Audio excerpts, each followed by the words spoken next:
I may be down, but I'm not out. You know, this podcast is interesting because we have so many voices of people who are resilient. So many people who have gone through a season where it's difficult and trying to figure out what's next. Today, we have a conversation with Dr. Michael Shafer of G6 Allies. And his story is unique, but it's also common, and maybe a little bit too common. After coming out of ministry and really being blindsided, not only blindsided, but the moving company took all of the stuff out of his church office and then left it on his driveway. We just realized more and more that we've got to do this better. And you would not believe how many people we have in the queue to do more and more podcasts. Unfortunately, there's too many stories like this. And what I love about Michael and his ministry, G6 is taken from Galatians 6. And just a good reminder for us, it says, brothers and sisters, if someone is caught in a sin, you who live by the Spirit should restore that person gently. But watch yourselves, or you may also be tempted. And in verse 2, it says, carry each other's burdens, and in this way you will fulfill the law of Christ. I think this is a fantastic conversation. I was encouraged by it, and it's so good to hear the work that he's doing and the redemption in his story and how he is living that out in the kingdom and serving others. Have a listen. This is Michael Shafer on the Life After Ministry podcast. Hey, well, Dr. Michael Shafer, welcome to the Life After Ministry podcast. Hey, Matt. Thank you so much for having me. It's a joy to be here. Yeah, and you are in Tulsa, Oklahoma. Tulsa, Oklahoma. Yes, sir. And what's the weather like there today?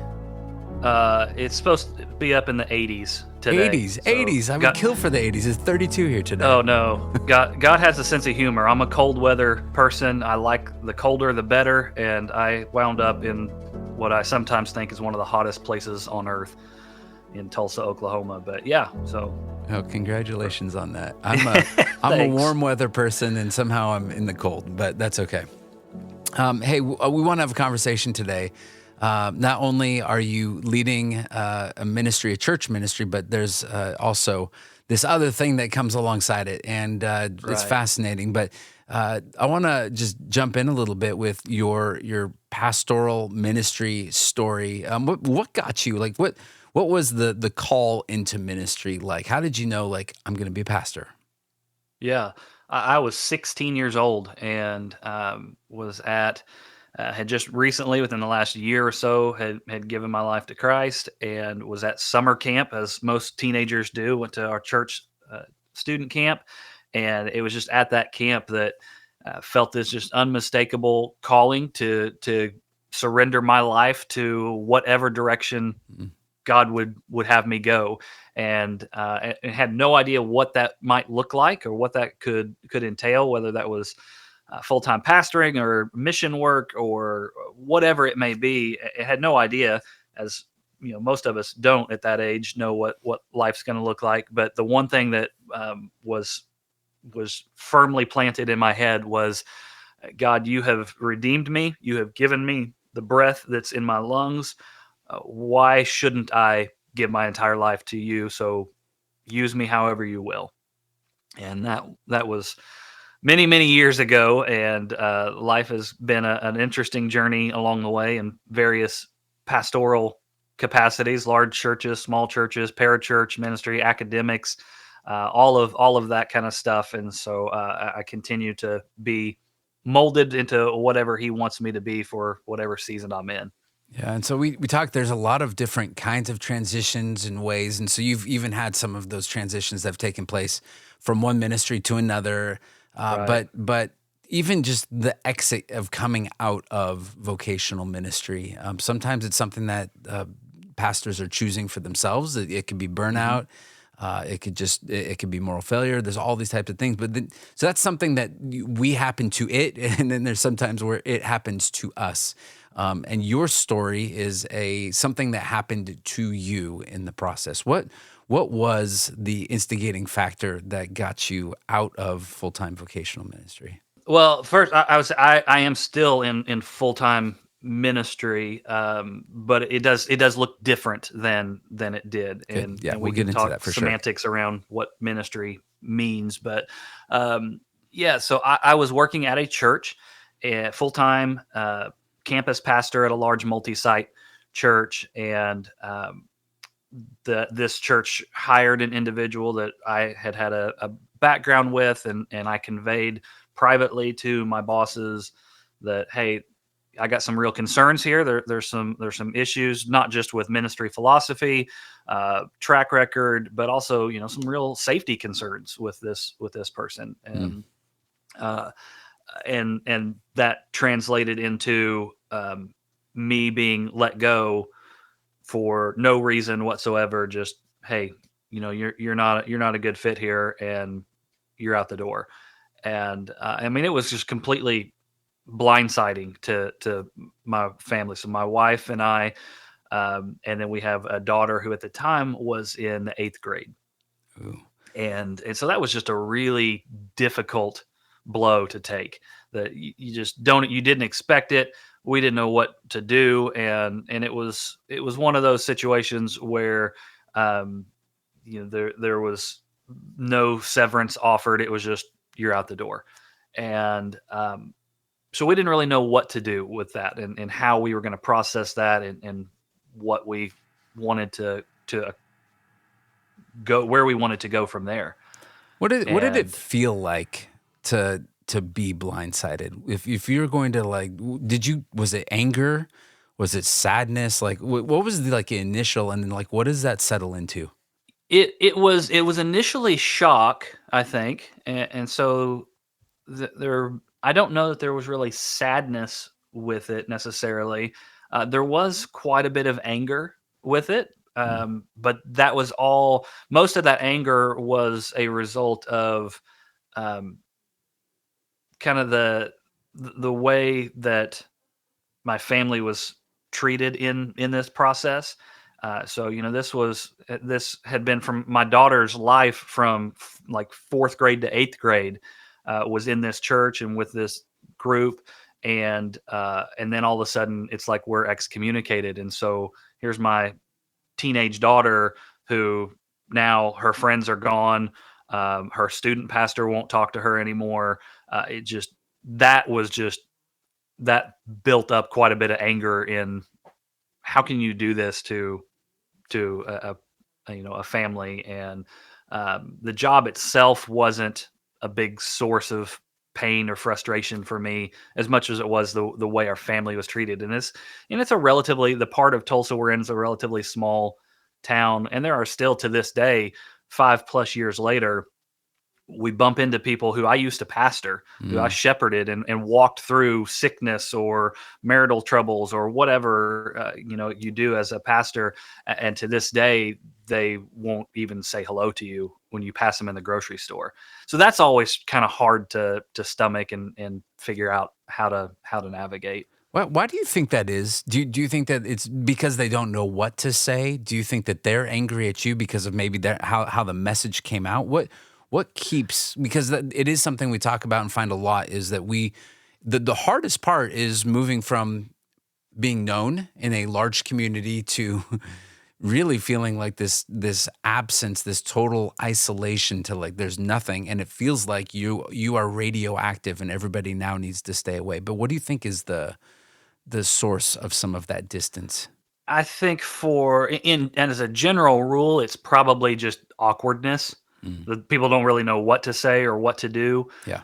In our specific case, and I think in a lot of cases like this where there's an unjust termination, and they try to keep it hush hush, but there's still, rumors still spread, Right. and so there's probably some misinformation about us, and why we were let go, and so they just want to disassociate from that altogether, or they just, hey, there was some bad blood somewhere, and I just am going to wash my hands. I just want to stay away from it altogether. So Hmm. there's probably a little bit of all of that in it.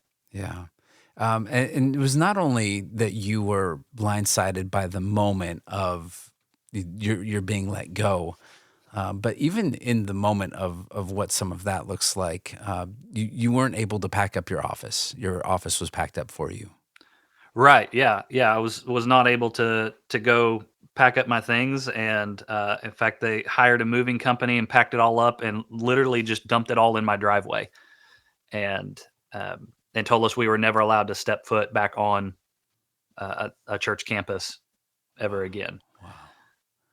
Yeah, Yeah. it's So amazing. it was just one of those things. So I mean, there is some anger and shock and sadness and all that, but you also, you want to see vindication too. You Mhm. want God to come to your aid in these moments and reveal the whole story about what is happening, because the church from their stages was saying a very different story. And there are lies in that, and you want to see that vindicated, but that's not for us to decide. It would be a very the world would end very shortly if all of us got to decide when vindication happened to somebody who had wronged us, right? That's right. So but yeah, so there's a lot of that tied into that, but Right. Yeah, that's where we choose not to we start sit and sulk in those things. yeah, we start to pray for that like Sons of Korah moment where the earth opens up and people are Exactly. swallowed Yes. whole, or bring out the bears, and yeah. So yeah, it's hard to stay pure in thought. And how do you love people who just wronged you, and hurt in a very significant way? So that's what we call day zero, right? That's like your last day Right. in ministry.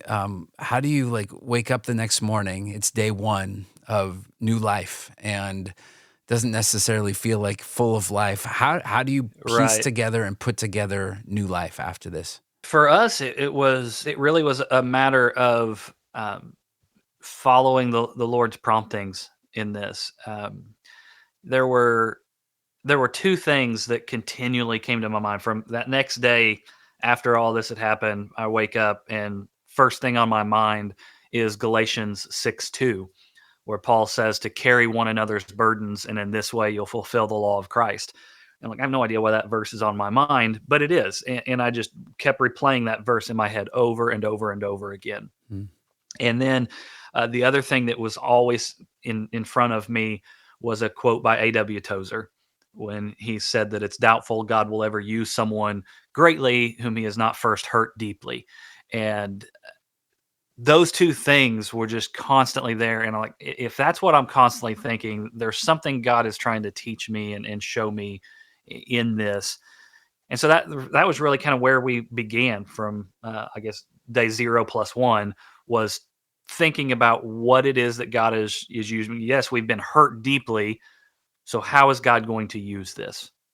And how is God going to orchestrate our lives from this moment forward in a way that serves His kingdom, in Mm. a way that we can remain faithful to that calling from 20 plus years earlier as a high school student who said, "My life is yours, use it how you will." What does that look like? And so that was really kind of what prompted where we are today.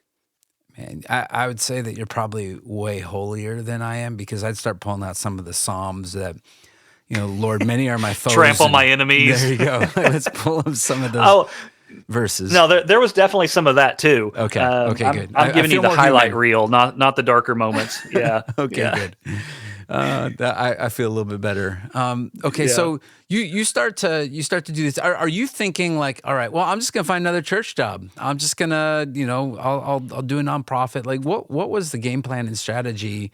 You have a couple of things that the Lord is telling you in this, but the temptation, I'm just gonna, work at Starbucks, or I'm gonna go get a job where I can actually make some real cash. Like, what does that look like? How do you start to figure Yeah. out and piece that together? So we did not want to do another church job at this time. It was we weren't writing it off entirely, saying never again, Hmm. but we were saying definitely not right now. And what's the We motivating just factor for you in that? Is like we've been hurt by the church and we don't want to do that again?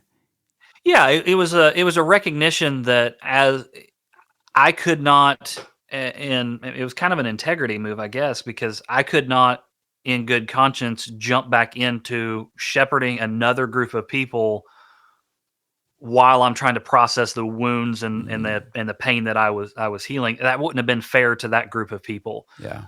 And so I was like, not saying never again will I pastor, but I don't think right now is the best time. I need to go through some healing. My family needs to go through some healing. We got to figure out the immediate how we're going to solve the immediate needs of providing for our family and not getting kicked out of our house. Then we can focus on maybe shepherding another group of people. Yeah. Um, and so within that, as we're thinking about Galatians 6 and how God's going to use this wound that He's allowed us to experience, we've been in ministry long enough, and we've worked with enough pastors to know that that pastors carry the burdens of people day in and day out, and it's exhausting and it's overwhelming, and the stress of it is sometimes too much, and many pastors don't have someone there to carry that burden for them because they can't talk to their congregation members about it, because usually them that are the burden. If they're in a larger church where there's multiple staff members, it's not healthy to go talk to other staff members, because that just breeds bad culture and backdoor conversations and that kind of stuff. So you don't want that. So we just tend to bottle it up and not talk about it at all, which, as we've learned more about EQ and how our bodies are wired, that's not a good thing either. Super healthy, right? Just bottle it all up and deal with it later. And so eventually it's like, there has to be a release valve somewhere. Yeah. And so if you don't process it in the right ways, eventually it's going to find its way out, whether it's through addiction, substance abuse, whatever it is. There's all kinds of reasons why it can come out, and those are career ending for a pastor. Yep. And so we wanted to help address that problem and be there to help support ministry families who need a safe place to go, need a place to process what they're dealing with in ministry with someone else who understands but is removed from their situation enough that they can provide a little objectivity to it. So how does that begin? Actually, I have that question. That question is going to come, but I think even more importantly is that there's worry in all of this. There's a little bit of panic of financial runway. How am I going to pay the bills? Yep. How did God meet you in those times and places? That was an incredible story. That when we didn't know what was going to happen, how we were going to pay for things, there were numerous times that our doorbell would ring. I'd go open the door. There's nobody there, but there's an envelope of cash sitting on the porch. We had people that knew us that wanted to support this ministry to pastors and their families. Before we even had our nonprofit status, said, "I don't care about the tax write-off. Here's $2,000. Wow. Use this to provide for your family to get this thing off the ground," and that kind of stuff. So God continually provided for us in that way, and we had been financially responsible and had some savings to dip into, and had some investment things that we could pull from as well. And so God was faithful to see us through this transition financially, to allow us to focus on formulating this ministry in this organization. Because if those things had not happened, I would have had to go get a job at Home Depot or something like that, and just to get some money coming in which case I would not have had the time to focus on getting these things off the ground. So tell me about G6 Allies. Yeah. So for G6 Allies, we know that being a pastor or a ministry leader, that you're going to face a lot of tough times of isolation, burnout, overwhelming stress. And as pastors ourselves, we know those feelings all too well, right? And we want to help other pastors manage ministry life well before it's too late. So we offer this three-pronged preventative approach to building resilient Christian leaders. And that's our ultimate goal, is to build resilient Christian leaders. And the three prongs are personal care, team development, and empowered networking. And I can come back and explain what any of those three mean. But ultimately, we are a community where church leaders find not only support and friendship within ministry, but also paths to growing personally and professionally. So imagine a place where the unique challenges of ministry and of church leadership are understood, they're shared, where burdens are lifted together. And we want to promote balanced well-being so that church leaders are healthy across all 8 interconnected aspects of life. So because that's so critical to pastoral health and the health of the church, right? Yeah. And so that's ultimately who we are and what we're about. Now, there is even a page on G6 Allies that is addressed to pastors' wives. Uh, Hmm. and I love how you say it. It says, hard work, no pay, emotionally draining, and little recognition. Tell us what we need to know. And Who wants to sign up for that job description? that's right. I mean, it's also mothering, I think, probably in a lot of ways. But Yes, exactly. how does that work, and how do you help come alongside the pastors' wives? Yeah, so we have a real heart for pastors' wives, and it is most of the time one of the most underappreciated roles in the local church. That pastors' wives are, the wife of the senior pastor is expected to be at everything. She's expected to play the piano and lead the preschool ministry and orchestrate the potluck dinners and do all of these things.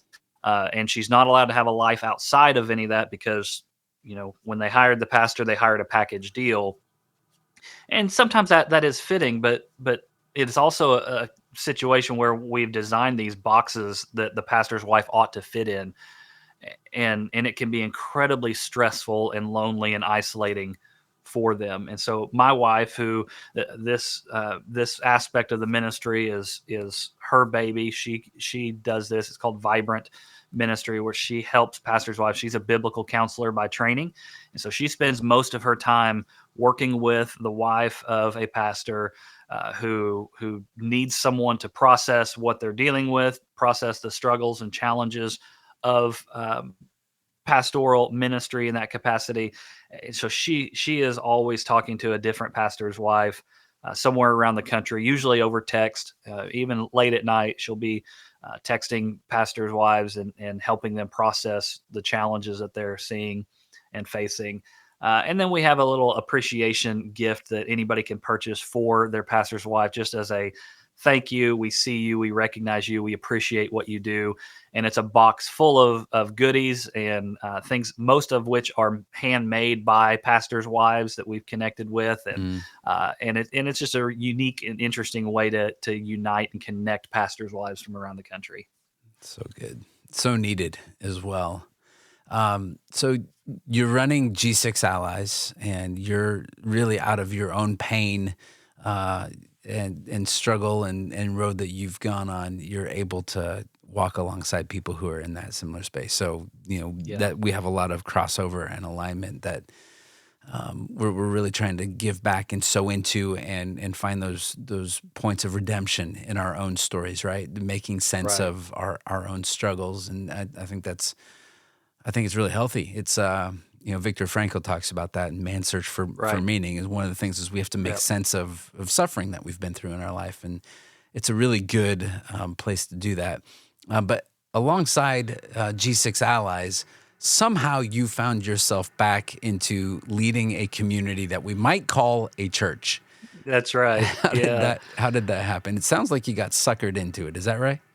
I did, more or less. Yes, I got suckered into it, and it was one of the greatest things that ever happened to me. But so during all of this, that transition out in that previous church, as I'm trying to start this G6 Allies ministry, we had a couple of people that from our previous church who came to us and supported us, said, "We love you guys. We're here for you. Whatever you need."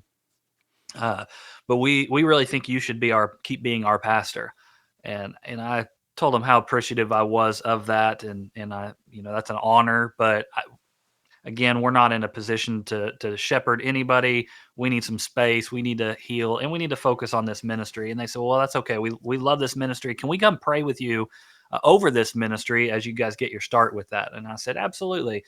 So they on a Sunday afternoon they came to our house and prayed with us and said, "Well, we are going to keep praying for this ministry, but we still want you to be our pastor.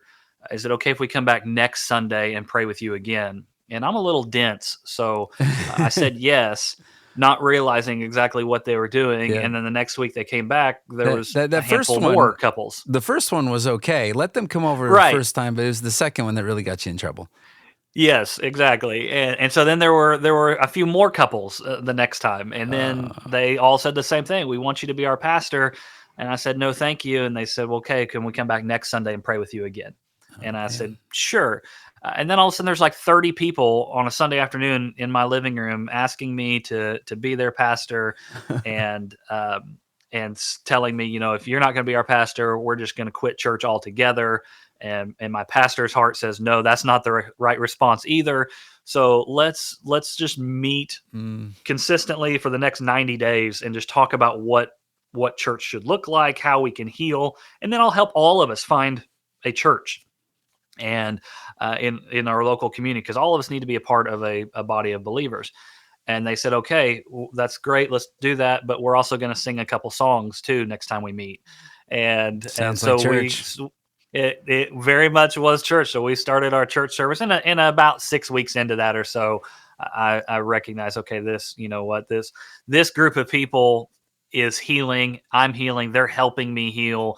This is where God has placed us, and God wants me to shepherd this group of people. And so that was a little over 5 years ago. So we have G6 Church along with G6 Allies. So we're currently doing both components of that.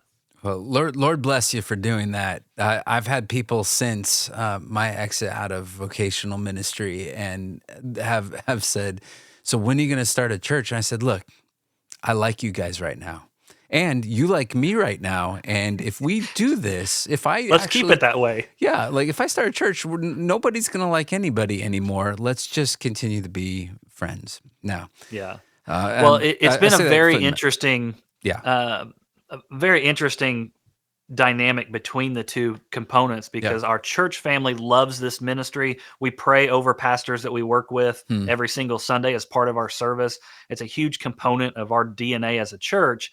But then on the allies side of things as well, oftentimes as we're working with pastors, that is one of the biggest inroads and helping other pastors become more vulnerable in their conversations with us, is them saying, "Oh, you're a pastor too." Yeah. And not just you used to be a pastor, but you currently are. You're in the trenches with me right now, and that allows those pastors to be more vulnerable. So both of these components of what we're doing feed into each other, and so it's a really, really powerful thing.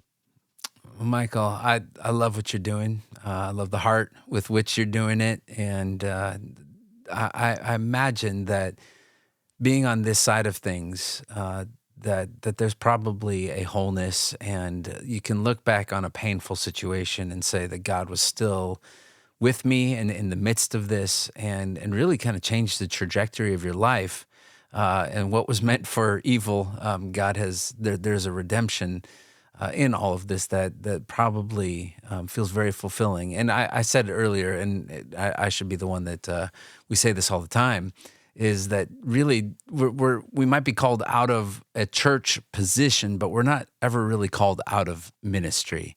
And Yeah. my guess is, I mean, you're still very much in church, but there is life after ministry in all of this. Have you found that God has you in a good place? Yeah, absolutely. And there's ministry after ministry Hmm. as well, right? Ministry is not defined by who signs your paycheck.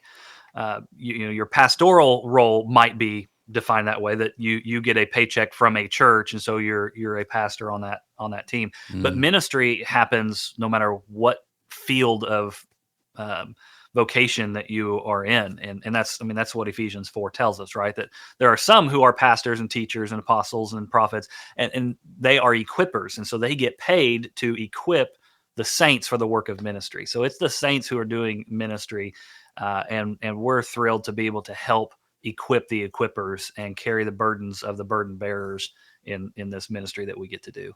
It's amazing. I love it. If somebody wants to connect with you and the work that you're doing with G6 Allies, what does that look like? Yeah, so you can visit g6allies.com. and we're on all of the social media platforms as well. But we would love to connect with you as an individual pastor, or work with your church for equipping your staff team. We do the pastoral care, team development, network other pastors together.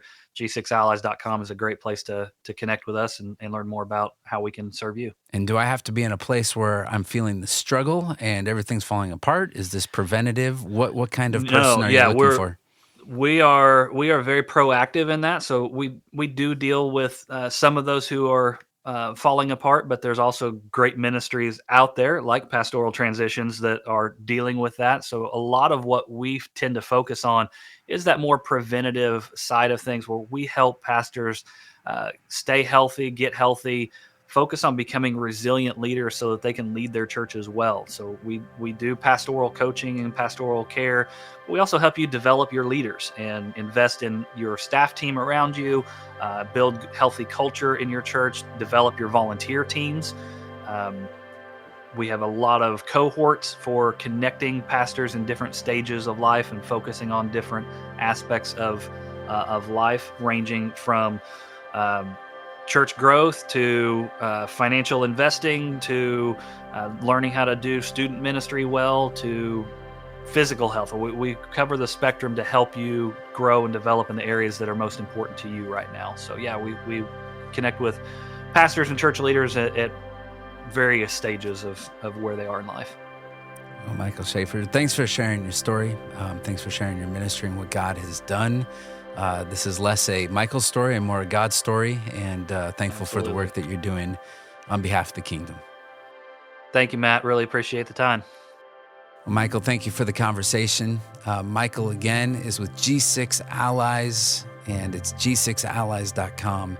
And really, he understands it. He gets it that church leaders and their families are often overwhelmed. Ministry can be brutal. The demands of ministry can be brutal. And so G6 Allies are really there to be in your corner, and they're offering tools to churches to help with balance and growth in not just your ministry life, but every area of your life. And we just want to point you that way. If you are listening and you're considering, I don't know anymore if I have what it takes, if I want to keep doing this, I would encourage you to stop and grab a conversation with Michael.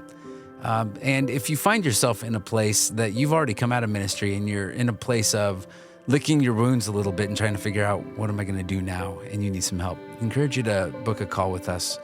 You can go to our website, which is pastoraltransitions.com, and you can hit the contact button there, and we would love to have a conversation and see where we might be able to help. And if you are in a place where you want to be able to give to a pastor that is on the struggle bus and trying to figure out how are they going to make it to the next step of their life, trying to discern what that looks like, you can also make a donation on our page, and we'll be able to provide support for the many, many pastors that are coming our way. So thank you for listening, and until we talk next time, may you be blessed. Shalom.